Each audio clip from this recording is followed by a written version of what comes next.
කොහමද ළමයි හැමෝම හොඳින් ඉන්නවද? මම හිතනවා හැමෝම හොඳින් ඇති කියලා. ඉතින් කාලෙකින් පුංචි වීඩියෝ එකක් කරන්න හිතුණා. මේ මම ආපහු කුවේට් එකට ඇවිල්ලා පළවෙනි දවස නෙවෙයි දෙවෙනි දවසේ. ඔන්න බලන්නකො කොහොමද තත්ත්වය කියලා. කොච්චර වැඩ ගොඩක් තියෙනවද කියලා.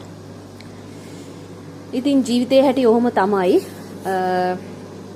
ගොඩක් වෙලාවට මිනිස්සු අපෙන් රට ගිහින් ගන්න පඩිය ඇහුවට අපිට තියෙන වැඩ ප්‍රමාණය දන්නේ නැහනේ. ඉතින් මේක තමයි ජීවිතේ හැටි. මේක කොටසක් අස් කරලා තව ඉතුරු වෙච්ච කොටස. ඉතින් ජීවිතේ හැටි ඔහොම තමයි. කොහොම හරි දරාගෙන ජීවත් වෙන්න ඕන.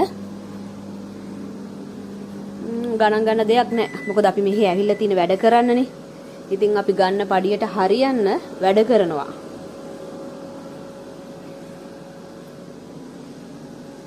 එනම් ගිහිල්ලා එන්නම්. ඔයාලා හැමෝටම තෙරුවන් සරණයි. සතුටින් පරිස්සමින් හොඳින් හැමෝම ඉන්න කියලා ප්‍රාර්ථනා කරනවා.